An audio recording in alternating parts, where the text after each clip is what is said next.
নিষিদ্ধ আওয়ামী লীগ ঘনিষ্ঠ সাবেক চেয়ারম্যান শামসুদ্দিন কালুর সম্পদ পাহারায় বিএনপির কিছু নেতাকর্মী প্রশ্নে জনমনে ক্ষোভ।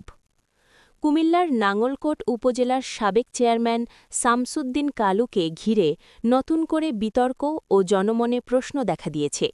স্থানীয়দের অভিযোগ, তিনি দীর্ঘদিন নিষিদ্ধ সংগঠন আওয়ামী লীগের প্রভাব খাটিয়ে ক্ষমতায় থাকাকালে জনগণের অর্থ আত্মসাৎ করে বিলাসবহুল আলিশান বাড়ি নির্মাণ করেছেন। অভিযোগ রয়েছে, বিভিন্ন সরকারি উন্নয়ন প্রকল্পের কাজ নিয়ম বহির্ভূতভাবে নিজের বাড়িতে সম্পন্ন করে বিপুল পরিমাণ অর্থ আত্মসাৎ করেন তিনি। এসব অনিয়ম ও দুর্নীতির বিষয়টি স্থানীয়দের মাঝে বহুদিন ধরে আলোচিত হলেও কার্যকর ব্যবস্থা নেওয়া হয়নি বলে দাবি এলাকাবাসীর। এদিকে রাজনৈতিক পটপরিবর্তনের পর আরও বিস্ময়কর অভিযোগ উঠেছে, বর্তমানে বিএনপির নামধারী কিছু নেতাকর্মী ওই সাবেক চেয়ারম্যানের বাড়ি পাহারা দিচ্ছেন এবং তার অবৈধ সম্পদ রক্ষণাবেক্ষণে সহযোগিতা করছেন বলে জনমনে আলোচনা-সমালোচনা তৈরি হয়েছে।